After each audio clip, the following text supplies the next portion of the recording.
해로운 관계를 계속 유지하는 것은 우리에게 꽤 큰 악영향을 미칩니다. 가장 먼저 자존감이 무너집니다. 예를 하나 들어볼게요. 무례한 친구와 시간을 보낸 다음에 괜히 기분이 나쁘고 자신감이 떨어지고 내가 뭐가 잘못했나 하는 그런 생각이 드신 적 있을 거예요. 이런 일이 반복되면 우리 뇌는 나는 그런 대우를 받아도 되는 사람이라고 잘못된 학습을 하게 됩니다. 결국 나 자신에 대한 믿음과 애정이 흔들리게 되죠.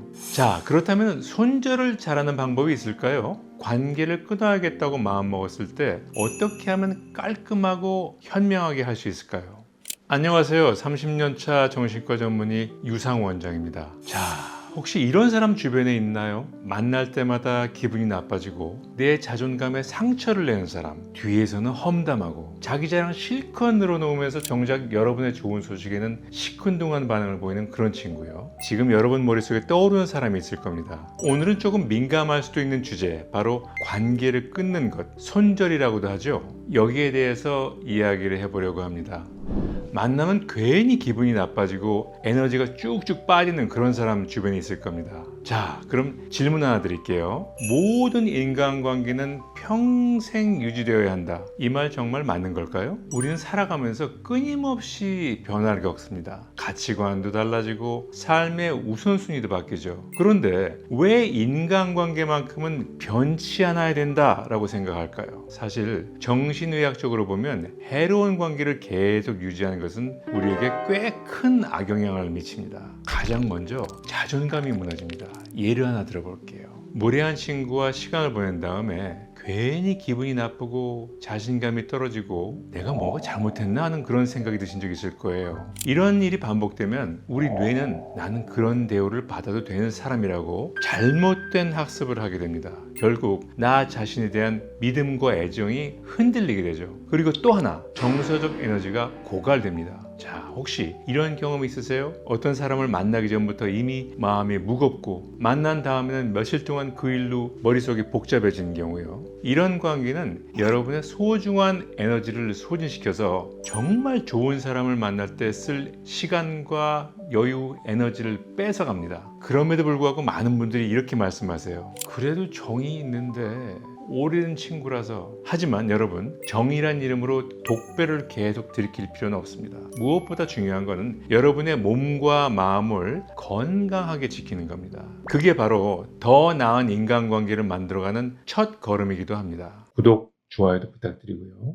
자, 그렇다면 손절을 잘하는 방법이 있을까요? 관계를 끊어야겠다고 마음먹었을 때 어떻게 하면 깔끔하고 현명하게 할 수 있을까요? 많은 분들이 이 부분에서 어려움을 느끼세요. 그래서 제가 여러분에게 추천드리는 방법은 점진적으로 단계별로 거리두기입니다. 예를 들어 볼게요. 친한 친구였다면 가끔 연락하는 지인으로 만들 수 있습니다. 그냥 지인이었다면 꼭 필요할 때만 연락하는 사이로 자연스럽게 관계의 깊이를 조절하는 거죠.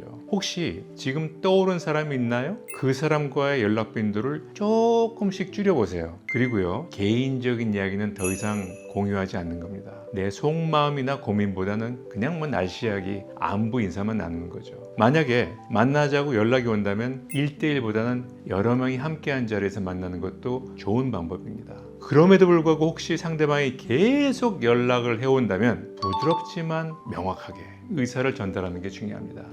요즘에 개인적으로 정리할 일이 많아서 시간 여유가 없네, 이해해줘서 고마워, 이렇게 말하면 상대방도 그다지 상처받지 않고 받아들일 가능성이 높습니다. 그리고 꼭 기억하셔야 할 점 한 가지, 상대방을 비난하거나 또는 내 자신의 이유를 장황하게 설명할 필요가 없습니다. 오히려 그런 설명은 오해나 갈등을 키울 수가 있어요. 자, 이제 관계를 정리하고 나서 내 마음속에 생기는 감정에 대해서 이야기를 한번 해볼까 합니다.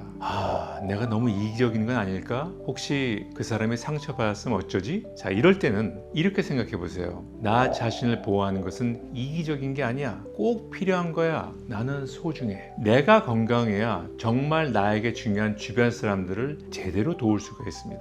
그리고 또 하나, 관계를 끊고 나면 뭔가 허전하고 공허한 마음이 들 수 있어요. 그 마음이 정말 그 사람이 그리워서일까요? 아닙니다. 대부분은 관성에 의한 현상입니다. 늦은 저녁 시간에 늘 그 친구와 카톡을 하던 습관이 있었다면 그 시간만 되면 자동으로 그 친구가 생각나는 거죠. 이것은 그리움이라기보다는 뇌의 습관적인 반응이죠. 또는 그냥 심심해서 그럴 수도 있습니다. 특히 주말이나 퇴근한 다음에 갑자기 연락하고 싶은 충동이 들 때는 내가 정말 그 사람과 대화하고 싶은 건지 아니면 그냥 아무든지 누군가와 대화하고 싶은 건지 스스로에게 한번 물어보세요. 대부분은 후자일 가능성이 높습니다. 그럴 땐 차라리 다른 사람한테 연락하세요. 그리고 혼자 할 수 있는 활동을 해보는 것도 좋습니다. 드라마 보거나 책 읽거나 차라리 산책하는 게 더 낫습니다.